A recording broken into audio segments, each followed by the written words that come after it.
All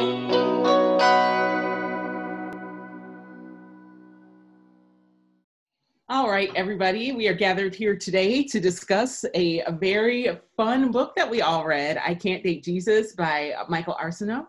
I just want to remind you guys that, like, if there's anything that happens in this conversation that you're later like, oh, I wish I wouldn't have said the thing about the fleas, you know, afterwards we will take that out.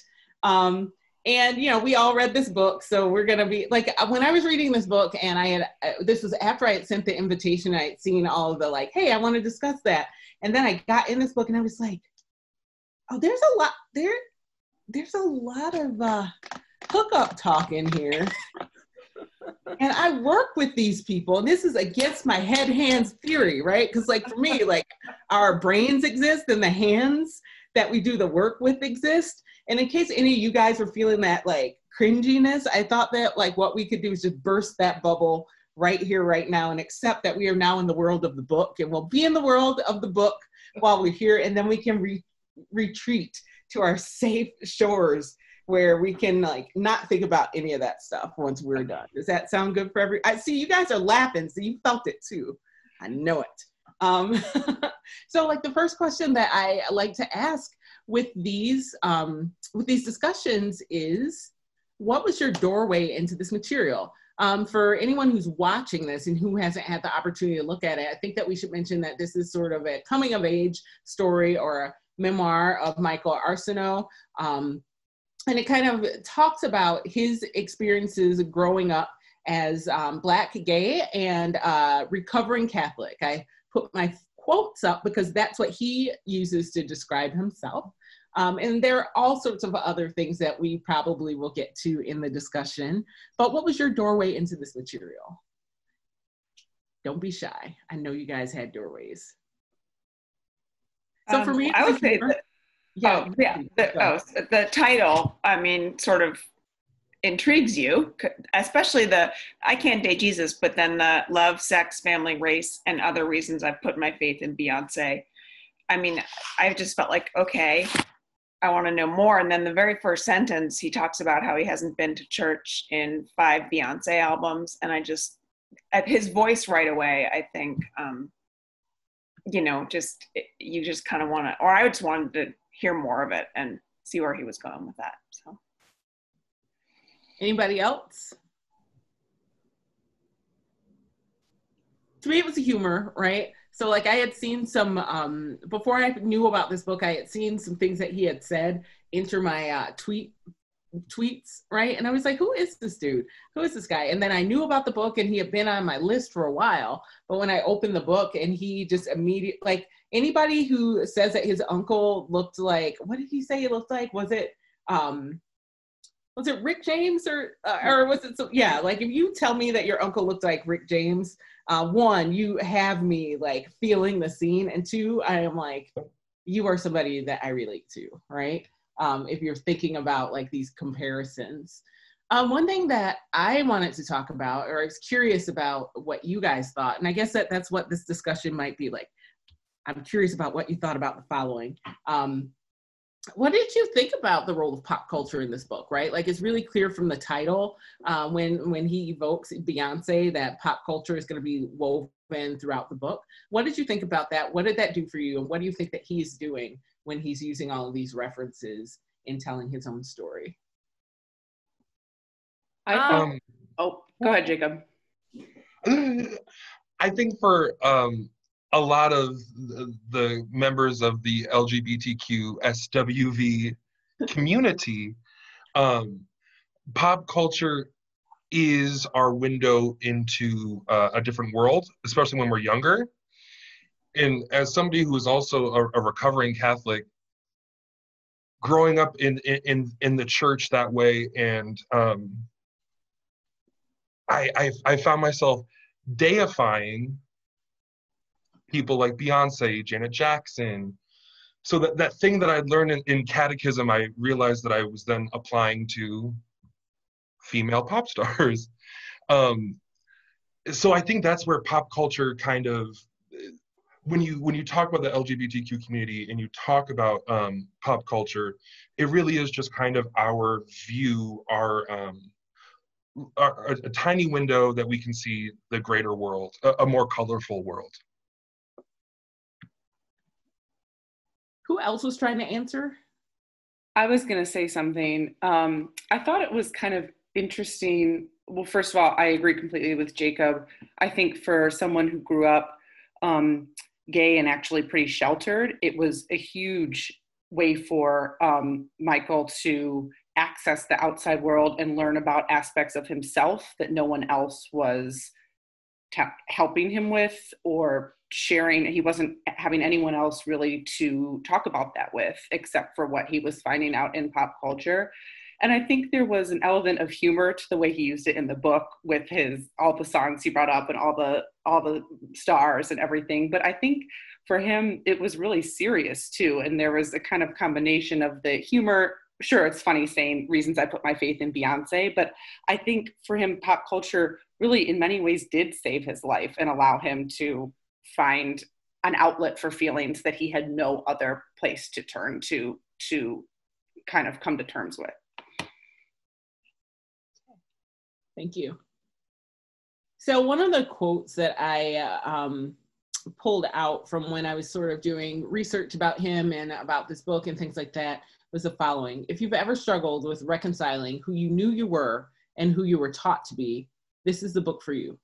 It's about developing your own sense of right and wrong. And that quote really stood out to me. And I'm wondering, like, when you think about that quote, what does it make you think about having read the book, right? Like, what is he saying about developing one's own sense of right and wrong? And does he successfully make this book something for someone who's like had to reconcile a view of like who they know themselves to be versus like who they're hearing that they are? Any thoughts about this idea?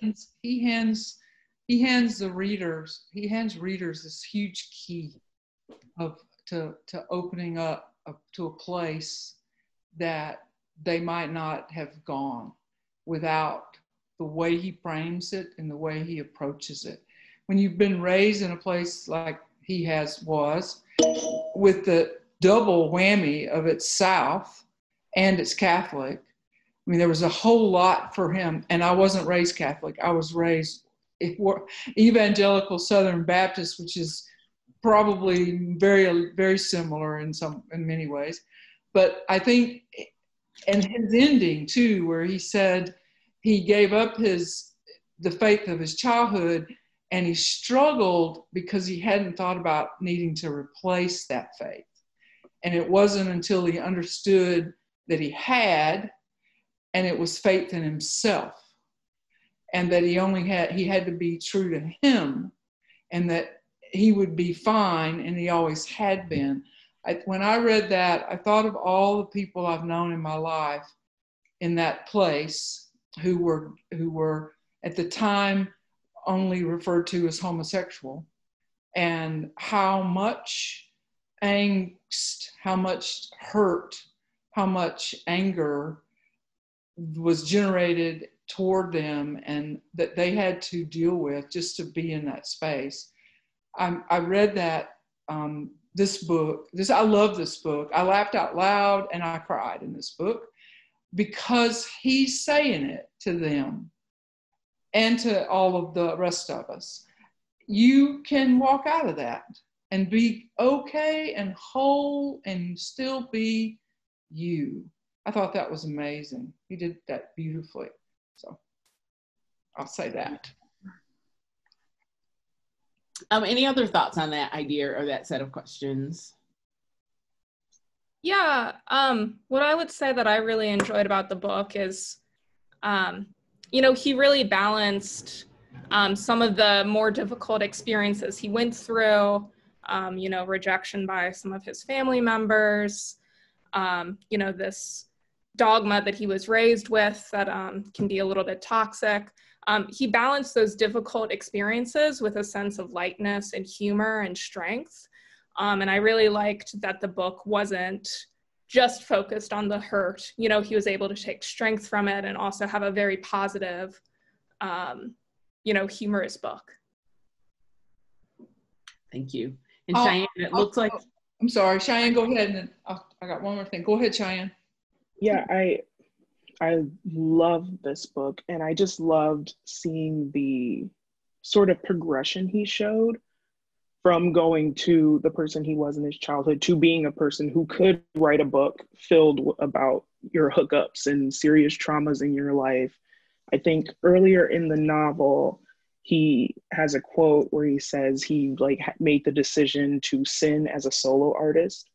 And that quote really hit me because I feel like it really defined a lot of what his life was up until a certain point in college, I believe he would be saying, where there was so much of like, I'm trying to find the way to word it because it's almost as if the process of coming out and the process of being yourself isn't just a one pit stop. You don't just come out and you're like, this is me, and now everybody knows. It's always in those little steps. And you can see how he progresses from taking those little steps in private, which is so necessary and important for yourself, up until he starts to take those steps with friends, with family, and even he actually starts off taking those steps with strangers through his writing. So I just found that so interesting, especially as somebody who is very introverted, to see somebody come from that similar point of view of being true to yourself by yourself to having the confidence to be able to write this book. I was just going to say, I also thought it was incredibly wise of him and loving in another way to almost open it with the remembrance of his uncle's death, HIV, and how his father's reaction to his brother's death. And his father was very, very, very sad and very upset about his brother's death, yet he didn't show it in a very good way. And Michael talked about HIV and all the way through this book, even at the end when he talked about he had partners of his own who were HIV positive, and how he'd come to understand that that was fine. But I remember 1981, and I remember when all of that happened and how gay men were blamed for HIV. And as though it was their fault this had happened, and how hard it was for them to get medical care because they were afraid to come forward and say they were sick. And it made me, when I read that about his uncle, I went back there in that place at that time, and he wove that through this entire set of essays, and it was beautifully done, and it's like a tribute to that uncle. And I appreciated that because I connected to that time. So I just wanted to say that. I think for a reader of a generation for whom the pop culture aspect of this book might be the highest learning curve for them in the book, the history of it, the part of it that he touches back, way back, is a powerful draw in for this book. So, say that. Thank you. I've been listening to music, guys. I didn't even know it existed since. Just saying. Now you know we're all wondering about your playlists now, but we're gonna let you have that. I can't show it to my grandchildren. So Arceneaux has like his very compelling, inviting voice, right? Like he writes his book and he welcomes you right into this book. You feel welcome into his book inside of the first couple of pages. And one thing that it made me think about was the idea of a universal story, right? And it makes me ask myself, like, what is a universal story? And it makes me ask myself also, is his story a universal story, and why or why not? Just throw this question out there. I have 1,000 opinions about like what a universal story is, but that's not, but I want to know what you guys have to say about that. I have a comment on that. I admit when I first started this book, I was excited to read it, but I didn't know. I was more excited to learn about Michael Arceneaux's perspective. I didn't know how much I would relate or how it would really impact me, in the sense of like, what am I, besides learning things, what am I going to like personally take away? And I thought one of the things I took away that was amazing was how universal I felt it was, in terms of just a personal journey, which we all have, no matter what our background is and how we were raised, and coming to terms with loving ourselves and feeling confident and being out there in the world however we are. I mean, that was his whole journey. And I thought that was so interesting and so relatable to almost anyone who's alive. And I was just so moved, even personally. I was like, wow, this is so inspiring to me, thinking about, you know, this person I had this quote, early self-awareness is a blessing only if you are who you are comes with a support system and an education. He said that, and I was like, wow, that's amazing. You know, he didn't come from a support system and an education, and he's still on this amazing journey. And we all are. We're all trying to find self-love and self-expression. And I thought it was really, really relatable and interesting. Yeah, I'll second that, the universality of coming of age stories in general. But something for me that I was also thinking about is the intersectionality of all our beings. Of, we might not be LGBTQ or Black or from the South or Catholic, but like we might be one of those things. And so, or know someone who is one of those things. And so it's like you can pick up that string, and then it will help you see some of the other strings and how they interact with each other. And so even if it's not necessarily exactly my experience, like there's definitely a lot of similarities that I found too in the story. I'd also add that I think something that I thought could be part of a universal story is the idea that coming of age is both learning and unlearning, like some of who you are. And when you're figuring out, when you're becoming more self-aware, is sometimes a reaction against things that you've been taught or raised to believe. And I just thought that was an interesting point to connect to, his unlearning what he had been taught.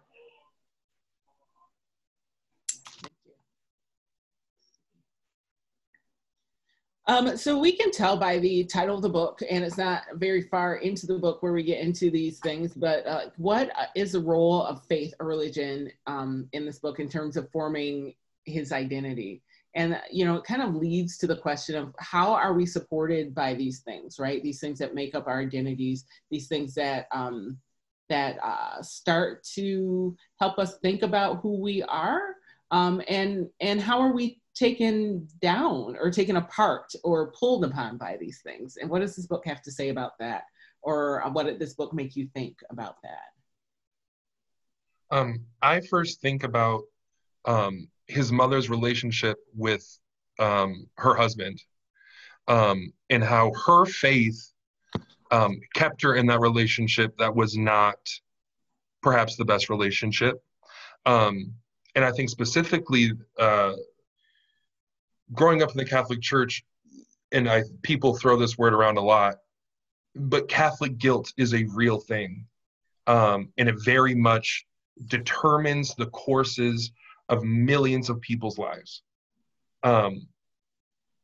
And I don't want to speak for that woman and say that Catholic guilt is what kept her in that relationship, because I think a million things did and a million things tried to take her out of it.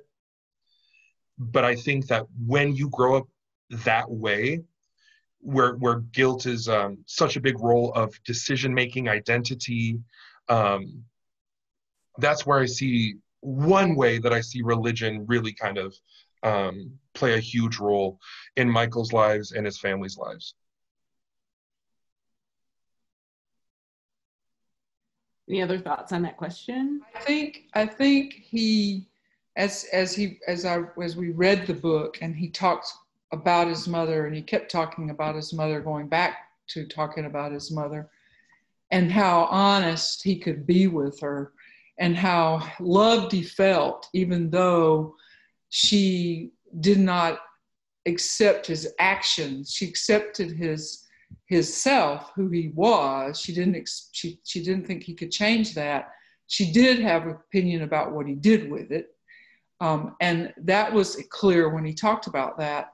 But he also admired faith as faith, not religion, not organized religion, that they're totally different things. And he could tell the difference at a very early, I think, in a pretty young point in his life. And he admired her for the faith, even though he had wanted nothing to do with the organized religion.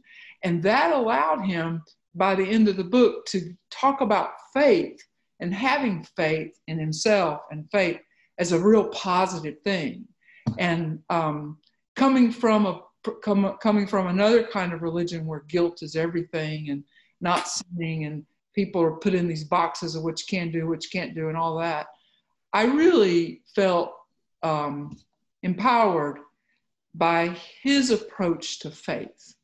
And I think he'll have that probably for the rest of his life. He'll be able to maintain that. And it'll keep him positive because he was determined to be positive. So I like, so I'll say that. Thank you. What's the role of vulnerability in this book? I heard a so I know that there are some thoughts about that. All I can say about that is, as a mama, I winced all the way through it every time he talked about how he put himself in situations. I would agree with that, but also being a mother, but but then I also admire him for his perseverance in a way. Like he allows himself to be vulnerable, and even though we do cringe with him because we're like, really, you're gonna get in touch with G again, like he puts himself out there and he lets us know that he's doing it. And so I just think that creates such a human element of this book. I think something that's also interesting about being vulnerable is that it's like a learned skill, like you have to practice at it. And Michael was able to cultivate the skill, even though like in his childhood, it was clear that he wasn't really getting great role models on how to be vulnerable in a healthy way. And even later on in adulthood, like his dad, it sounded like he heard more about his dad from his sister instead of directly from his dad. So like his dad like felt like being vulnerable with his son maybe wasn't a masculine thing to do, or he wasn't comfortable with it. So it was really amazing that Michael was able to cultivate this vulnerability despite not having a role model for it. I think it's also part of what made it a universal story for me, is that we're all vulnerable in a lot of different ways, whether it's publicly or not.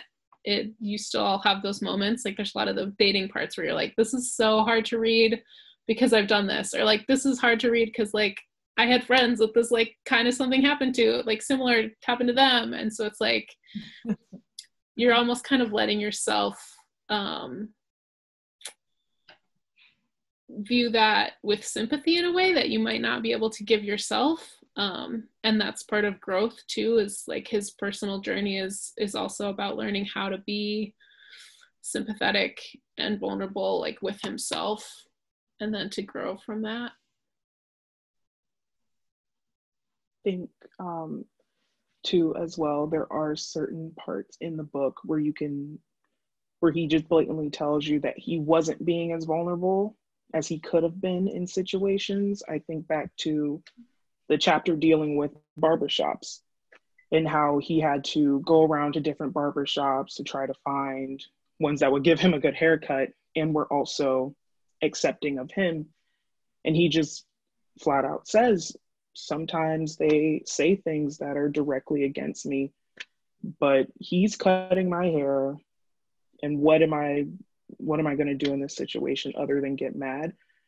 And that was something I felt on a super personal level. And I think that's another thing when you talk about vulnerability that comes with writing this book. It's also acknowledging those moments where your identity is absolutely getting challenged. And he is able to have that open conversation where he says, and I didn't like stand up and say things that I wish I did. And it's not in a way to make you feel upset with him for not saying anything, or to feel upset with yourself if you've ever been in situations like that and you didn't say anything to like personally defend yourself. I think there's this play that he kind of has with that concept of vulnerability, where his writing is kind of that outlet for that. Whereas there are many times in his life where he wasn't as vulnerable as he could have been, but it's not a regret. It's more of a, this is kind of how my life was at the time. I think he even says in the book, he would have handled the situation differently were he a little bit older, but it's not a admonishment of his younger self. I feel like that push and pull towards, I can tell you about my hookups, but here's a few instances where I wasn't quite at the stage where I could tell somebody off. That makes the book all the more personable, I think. I like that example that you brought up, and I think that example is serving another function as well, right? Because like to groom oneself, right, is something that we all have to do, and we do it all the time, right? And it's something that you go to do, and you may or may not think about what you encounter when you're doing it. And for him to give us like this whole thing where he is talking about the challenges and the microaggressions and the not so microaggressions that he's facing when he's just trying to do something that he needs to do in order to live his life, like communicates to people who are not facing those same things that this is like a thing, right? And if you are experiencing that thing in something so minor as like trying to get your hair cut, it also communicates like the volume of those things that one might experience in the day-to-day, and also sort of, explains why people get tired of saying something, or like why people have to like navigate like how much of their energy that they are able to give to standing up to something, or like how people are having to make choices, right? Like, because he lays that out in a way that I think is very smart, right? Like, this dude is about to cut my hair, right? It is not always a good time to do your thing, because I have to leave here with whatever happens. And so like, I've got to weigh my options here, right? And I think that that's a really good, strong illustration of how like all sorts of people are having to weigh their options day by day when they decide what to say. And I think that that's one of the things that he does so well throughout this book, right? Because like when you think of the incidents that he tells you, like you're seeing the calculus of like his daily life on display, right? Mm-hmm. Let's see here. Okay, so one of the arguments that Arceneaux makes throughout his book is that his life is not a tragedy. It's not a tale of sadness. Do you agree with this assertion that he's making this argument throughout his book? And if so, what in the text supports this? And if not, tell me why that's a crazy assertion.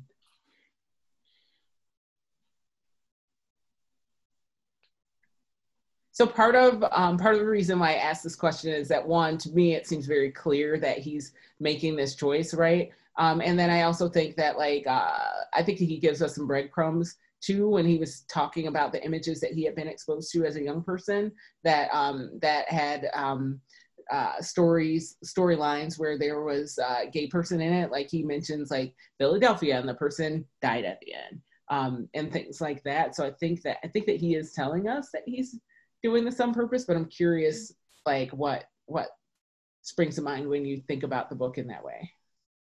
Well, I agree with you, but I can't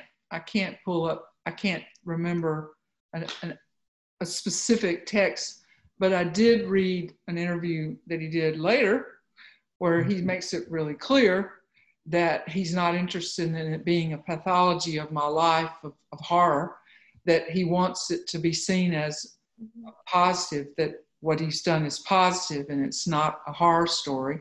He thinks people who do memoirs, and he said Black writers, as he was specific, who do memoirs where it's all grisly and there's so much bad. He said, I think it's necessary for those people, obviously. But he said, all Black writers don't have to write that book. And he said, I didn't want to write that book. I wanted to write a different book. So, I mean, I heard that after I read this book, but I felt it in the book. I felt that he felt that way, but I can't give you a text other than the article afterward. So, something that comes to my mind, which might not be like directly answering your question, but Michael, mentioned when he was growing up that his mom made a point of like taking him to Black doctors or Black dentists, like all these professionals to look up to. And I feel like for Michael, by making a book that's mostly positive, he can be that role model for, younger people reading his book coming of age. So that might be one of the reasons why he doesn't want it to be viewed as a pain story. And also, I think something that stands out for me from this book is that he has so many incredible friends. When people tell their life stories, nobody wants to hear, I'm so sorry. You know what I'm saying? And I think that it is the people in your lives, in the experiences that you share with them, that prove that no one's story is just a tragedy or just a comedy. I think what he's trying to tell us is that even if your own mother cannot accept you, you can still have a few drinks and listen to Beyoncé at the club and find community and find joy. So I think it's really complicated. I think this book makes the point that no matter what it is, it's really complicated. So to say that it's just a tragedy, it doesn't capture the scope of what he's saying. Thank you. I think that one place where he does it almost like very explicitly and kind of sets us up for thinking about this is when he's talking about like his early experiences or early like experimenting experiences that he had when he was a young boy, right? Because I think that sometimes he is like very directly thinking about the things that he feels that he's expected to cover, even though he has, in the interview said like, look, I'm not going to write the book that you want me to write just because that's what you think that's the only thing that I deserve to be writing. But I think that he is also directly throughout the entire text engaging with those narratives, right? Because one of the reactions that people can have sometimes when they find out that somebody is gay is to ask like, oh, well, what happened to you when you were a child? Yeah. Were you molested? And all these other questions that are, one, insane to ask somebody that you don't know. I mean, like, come on, have a little respect. But two, like, he knows that that's the kind of stuff that people have in their minds, and he takes that on head on. He's like, before you guys even think about asking me this, no, I was not molested. But I am going to tell you that I did have some childhood experiences, subtext, like I think many of you did. Yeah, exactly. Time back in. And I don't regret a moment of it, right? Like, I think that he's pushing and pulling and engaging with all of these things that he knows are offset in this book. And I think that that's like super interesting. And this kind of leads into another question that I wanted to raise. Like, I think that he is very aware of the things that he's expected to talk about in this book. And I wonder what you guys think about that. And what are those things that you have that sense about, like, as you're reading the book? Well, he makes explicit mention of, I know that you want me to talk about white people, and I'm not going to, but I am going to say this. And that's echoing what you had just said, and I think that it's just like a really powerful thing to emphasize, is to say, I know what you want me to say, but here's what I'm going to say about it. And that's a framing technique throughout the book. I agree with that. Yeah, I think he gets into that when he's talking about what he's being asked to write about by other people. You know, it's like sexual racism or HIV. Like these are the things you're allowed to write about. And he's just like, I'm not gonna get pigeonholed like that because I have other things to say. So he also talked about his lack of self-esteem growing up and his body image issue. And how he when he was interested in a man, he always found that he had to approach, and if he didn't, that nothing happened, and I think talking about that so specifically is, in some ways, people want that pure prurient view of a person's life, that voyeurism. He didn't give you that. He gave you something else, but not that. And I really appreciated how he did that so well. So I think too, with what Jacob said earlier, something very apparent in his writing that he outright says is, he says, I don't really care about whiteness. This story is him rejecting kind of that idea of, I'm writing about my perspective as a Black gay man through the idealness of whiteness. He outright says, this is not a story about how I want to be desired by white men or how I wish to be seen by white people in general, because that's not where he grew up in. He grew up in Houston, surrounded by Black people. His idols are Black female pop singers. I think throughout the novel, he's making that assertion, and he constantly fights back whenever he talks about his writing.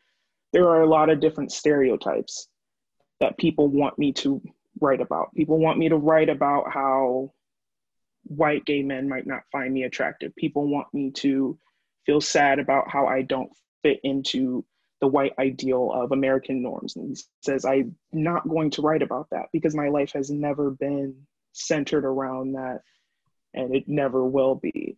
So I do feel like throughout the entire novel, he's basically coming to you, getting in your face and saying, look at my story as who I am. Don't look at my story through the gaze of whiteness. Look at my story as a Black gay man and recognize me as such.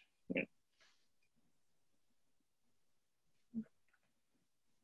I think that he's also engaging with stuff that's like not on the scene through all his hookup stories, right? Because he's telling these stories, right? He's like, this is my life. And he's not, it's, he's not being pulled to like sanitize anything, and he's not being pulled to like sensationalize anything, right? And I think that these are both things that people might expect, right? Like depending on who your viewer is, right? And he's like, nope, I'm telling the story about the fire ants because that's hilarious. And like, I can't believe I sat in those ants, and that's the story that I'm going to tell you. And I'm telling you the story about the fleas because who does this happen to, right? But I think that he's making very specific and deliberate choices while still engaging with what the expectations are, in the background somewhere. Speaking of expectations, and maybe because I think that he's battling stereotypes that he knows exist, and I think that he does it all the way through this writing, and I think that he is very aware of it and very smart about it. And he talks about different images that he consumed as like a young person, and I think that he and I are probably inside of a couple of years of each other, and so like some of these references that he's talking about, like he made me think about some of these things in a way that I wouldn't have, because I simply would not have thought about them. I am not thinking about In Living Color anymore. Like, I really am not, right? But when he mentioned it, I was like, oh, yeah, like I can see myself in my family home watching that with my, you know, or it being on. And I can remember Antoine Merriweather doing the stuff that he was doing. And it just made me stop and think like, well, what are the other images that just like live in the back of your mind that you don't think about because you don't think about? And what has been the impact of those images on you? And what has been those impact on other people, right? And then it made me think about like what these images take from people, right? Because like you consume stuff and then you have the experience that you have while you're consuming it. But like, I feel like in some cases, like these images steal joy from people, right? And I was just wondering, what other people thought when they're watching him talk about imagery that he took in within the context of his daily young life that he's telling us harmed him. Like, what does that feel like to read?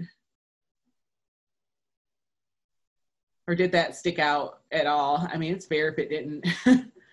Well, I think it's a double-edged sword. The images that he saw could break his heart, but also the images that he saw empowered him. Of course, different images, but I think that just speaks to the power of what representation in media is, that it can make or break you. And it's not just watching TV or listening to music or looking at music videos. It's a lot more than that.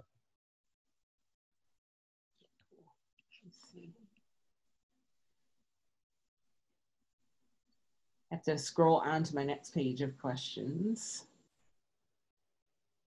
So he talks in this book about his affinity for music written by women. And you guys have already brought up this point. One thing that stuck out to me about this, and one thing that I again never would have thought of, is he says that this music. He says that one of the things that spoke to him about this music is that he was able to listen to something that had men as sexual objects of desire. And I was just like, to me, I was like, oh, it never, Exactly. Yeah. Okay. Cause like, I never thought about music like that, you know, like I never thought about like who is, well, that's not true. But I didn't think about it this way. Cause like, you know, like watching music videos, you see who's on those videos. It's like, oh, you have to have like this super long blonde hair and be wearing cutoff shorts and like twirl in fields to be desirable. Like I could pick that up, but like I wasn't thinking about like thinking about it this way. And I was just wondering if that discussion struck up anything in anyone. It just made me realize how much attention he paid to lyrics. And I'm not a musician. I can't read music. I don't know how to play anything. And there was not an opportunity for that. But there are musicians in my family, and they laugh because I always know the words, but they know the sounds. And when he started talking about hearing that in the lyrics, you know, I laughed out loud. It went up to myself because I always knew the words, and I appreciated it when he said it. Because I always, you know, it's kind of been a family joke that I can't read music, but I know all the words. I liked that when he talked about, I liked that he had something in common with Beyoncé, right? And the viewpoint of her lyrics. So I thought it was fascinating, personally. That's why I said I'm listening to music, guys, that I'm not listening to. I think it's also about just finding your own representation where you can. Since there were no positive images of gay men that he could look at, he could still find some empowerment from at least women talking about men in that way. And I thought that was a powerful part just to think about, but like when you're missing something, when you're not seeing it actively being portrayed, like where do you find something maybe adjacent to you.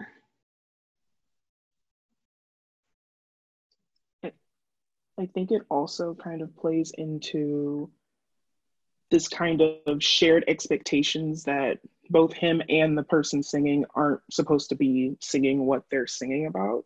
Yeah. I mean, even to this day, you have people talking about specifically Black female rappers who do rap about their bodies and talk about themselves and talk about the things that they like to do and are still demonized. So I do feel like there's this kinship between the two where these people are getting hated and demonized for talking about their sexuality the same way I would. And even though they're not the same sexualities, we're both experiencing this hate at the same time.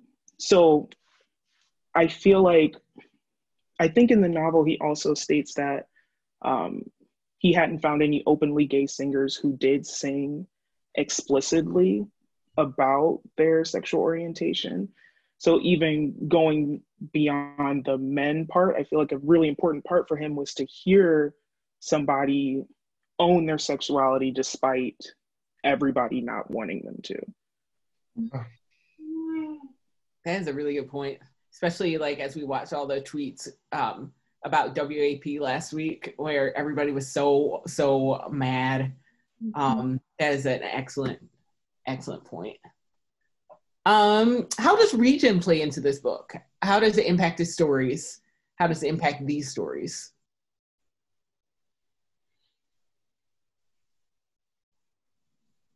Well, I think he takes, he goes to a lot of different, he starts in Houston. He talks a lot though about his family being from Louisiana, like either directly from or a couple generations out. But then even when he goes to LA to try that world, or he moves to New York, he still refers back to his Houston roots a lot. Like it's very much, I think, a part of who he is. And he's not, and there's no reason why he should be, but he's not apologetic about it. In fact, the opposite. He's like, this is, that's the Houston in me. So even though he's in different regions, I think he carries some of his home region with him.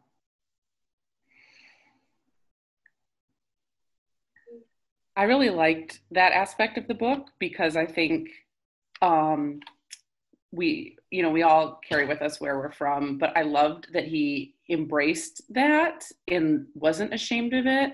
And also I thought like a lot of it was hilarious when he was like in New York and like had the like crawfish at the wedding, the fancy wedding. And he was like, well, it was pretty good for a New York crawfish. And he's embracing that part of himself. He's from Houston, he's Southern. He even says he's country, and I just thought that was a great like theme throughout the book of this is where I'm from. I'm not ashamed of it. And I'm going to continue embracing parts of where I'm from for the rest, or aspects of where I'm from for the rest of my life. However, also there's parts of it that I'm not going to continue to embrace, like the bigotry or racism or whatever. Although he grew up in a mostly Black community. So I just thought that it was really cool that he carried that, even though he did become, he went to all these different regions. He was like, yep, I'm from Houston. I think that one of the functions that this serves in the book is to help to fully show him as a three-dimensional person, right? Because like, as you say, we all carry where we're from with us. But like sometimes when we're thinking about different identities, right? Like it's easy to just like think about one aspect of who someone is, which is, as we've been talking about, one of the things that he was like, nope, you're not going to do that to me. And I think that him talking about like where he's from is another way of doing that, right? Like every time he layers on something else about him and something that like is woven through his fabric, he is communicating that like, hi, everybody has all these things and every person is three-dimensional. And when you, and I'm not going to let you leave this book without thinking about the fact that everybody is multidimensional. And then I also think that there's there can be a problem with representation, right? With depending on where you're from, right? And so I think that that's another thing that he's doing. He's like, yes, I am from Houston. I am from the South. I am proudly from the South, just like Beyonce. I am proud of this. And this is not, this might not be what you think that it means to be from this place. And like, and I think that we see this at some of you I know have also read, The Fire This Time, but we see that idea through those essays as well, because in the essay that was about Outcast, and that speaker was talking about his mother and how his grandmother and her presence in his life, like as a Southern woman, and when he heard Outcast and when they were asserting their Southernness, right, how that really spoke to him, and he was like, oh my gosh, yes, right, that representation, right, is important, and I think that he's trying to make sure that he's providing that as well. It's just what I think. Again, like, feel free to disagree. I thought it was incredibly smart of him and incredibly brave. Coming from that place, owning it out loud can shut a conversation down. If you just answer the question when people say, oh, I like your accent, where are you from? And when you say Mississippi, oh, it's a nice day today. Let's go have a sandwich, right? I think I loved that part of it very much. And if I were to ever meet him, I'd just hug him for it because he did it so well. And he's not hiding the bad stuff, but he's celebrating the really, really good stuff. And I liked that a lot. Every place has that. Mm. Every place is home to many people, and we can't deny that. And I think owning where you're from is home, and then wherever else you go is wonderful, but home is home. I like that very much, that he did that. In an interview, Arceneaux says that when he was writing this book, that he learned that he had a hypersensitivity, and those are his words, a hypersensitivity, when he was writing about people that he knows in this book. By hypersensitivity, he means sort of a strong commitment to making sure that he's getting that story right. Right. Yep. Where do we see that in this book? When he talks about his mother, for sure. And his father. Yeah. Yeah, his father. Did that stand out to you as you were reading the book? And what kind of reactions did you have when you were watching his careful treatment of those around him? I feel like he did that with the guy with fleas too. I mean, like he was. Sometimes you have fleas. And it was like, yeah, sometimes you do. Crime to have fleas, right? Sometimes you have them, and that's he comes to your house sometimes, and then really, that's a poor guy. Yeah, I think like. Oh, sorry. Go ahead. No, go ahead. Okay. I just feel like it was really amazing that these people who may have caused some hurt in the past, the way he like fleshed them out and discussed all the different aspects of their character. I mean, it all goes back to like everyone is a three-dimensional person, and all people can hurt one another, and you can just tell Michael really does love his mother and his father despite some of the things they said to him or did to him.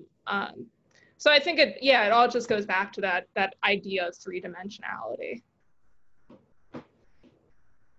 Yeah, I was going to say, in the chapter, like I think the chapter with his father is a really good example of that, because he begins sort of talking about the more negative aspects of his relationship with his father when he was younger, and he uses that chapter to show us how he changed what he was focusing on in his relationship with his father, and so he really does create this very three-dimensional portrait of his father, and also is like he's very respectful of all the people he talks about, I feel like, in this book. Even when he's telling you things like, oh, he's an alcoholic, or oh, he had fleas, it's still, I never felt like he was treating any of these people with any disrespect. And that's a really admirable way to be able to talk about other people. Indeed. So home is a place of comfort from the outside world, or in most cases it is. Yet there are sometimes some ways where it's not. So I think that he talks about this. I'm interested in talking about the ways where he was able to find comfort in his home and the ways where he was not.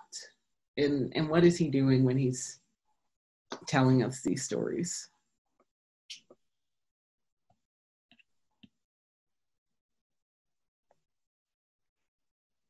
He uses food in a very interesting way throughout the book. And he always goes back to the food of his culture and location to do it. And I think that's one way he uses, that's one way he expresses what home is, and that where the comfort is for him is in some of those. It's not just the food item, but the community around the preparation of the food and the consuming of the food, who you're with, all those things. And I could identify with that as a way to be grateful for a kind of home, an aspect of home. I think he did that. He says multiple times throughout the book about his parents, we always knew that they loved us, about him and his siblings. And it seems like he dwelled on that a lot and kind of used that for comfort and sort of really took that to heart, even through all the pain that both of his parents caused. It seems that knowing deep down that they loved him, which he seems very sure about because he mentions that so many times, really was something that he did take comfort in. I thought that was interesting because he prefaced many things that he said about his parents. Oh, we always knew they loved us. I always knew he loved me. So it seems that that was a comforting thought for him throughout his life and still is. One of the first things that came to my mind was friends also, and found family, which I think is super common for people, for queer people in general, of maybe not getting that support at home, even though he's very clear about, always feeling loved. His found family of his friends, who he was kind of more open to, like talking about his sexuality and experimenting and going to clubs and listening to certain kinds of music, and just having that support in that way for that part of himself also, like, to me, was really important in the book.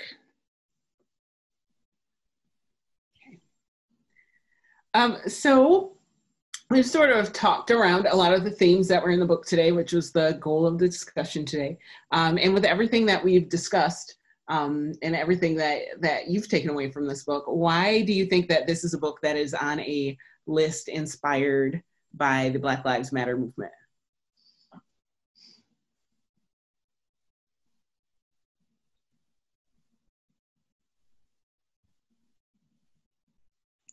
I think it's because it's not typical. I think it's because he succeeded. He's written a book that's not the book that white folks expected it to be. And for that, that is for me why it's on this list, because it's not what white folks thought they would hear from a man who's gay and Black and grew up in Houston. And good for him for putting it out there, right there for them. If they have the courage to pick it up and read it, it will change some thinking. And that's the point. That's the whole idea. I mean, part of the whole idea. Yeah. Cheyenne, it looked like you were saying. Sorry, Cheyenne. No, you're fine. Had to get our got to get our. It's so hard when we're not in a room together to like read all of the little body language things. It actually works out great because I was going to say something very similar too. Do it, 'cause you talk better than I do. Do it.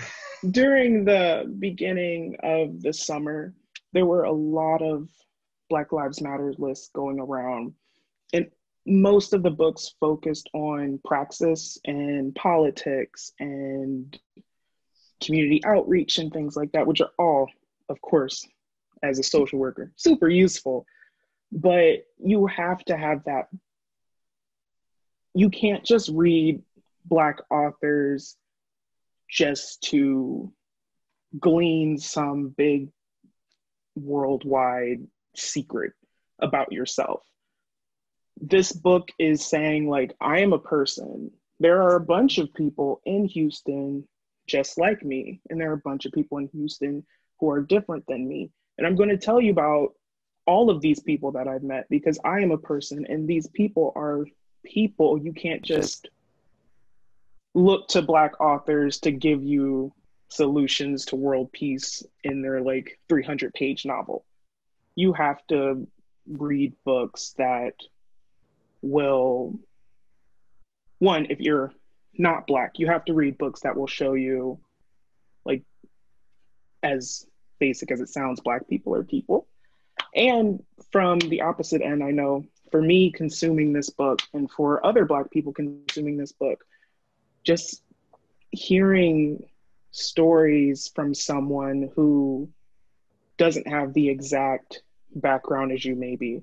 I did not grow up in Houston, but so much of it, even down to the family aspect, was something so familiar to me.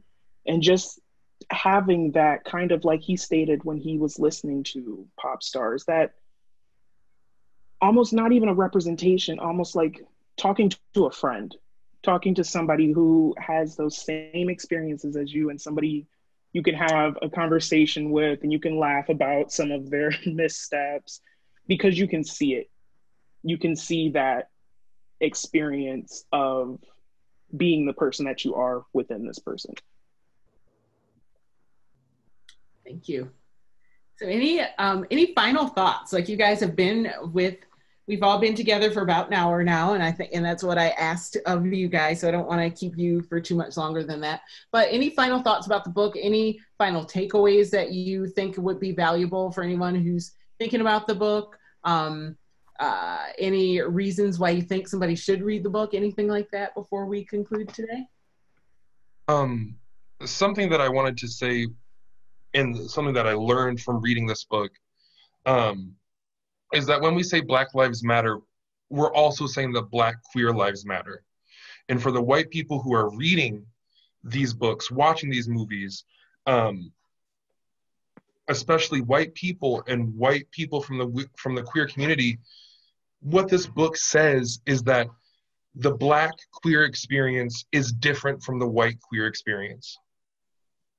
And I think that's why it's so important that this is on our Black Lives Matter reading list, is because the people in Ann Arbor who are primarily white need to understand that it's, need to recognize the intersectionality aspects of it all, and that they're two different things. They might be similar, but really at the end of the day, they're two different things. And therefore, you must listen to people of the Black queer experience speak. Whew. Anything else? That was such a good conclusion. I feel like I've been sitting on that like a chicken on an egg. Just waiting to shell that one out. Well done. Well done. Indeed. Well, guys, thank you so much. This was such a good discussion. It's so lovely to have a discussion with people who like want to talk about the book and who have read the book and who are like, I definitely appreciate you guys opening up your experience of reading this book, because it's a choice that you guys made, and I'm thankful that you made it. So thank you, guys.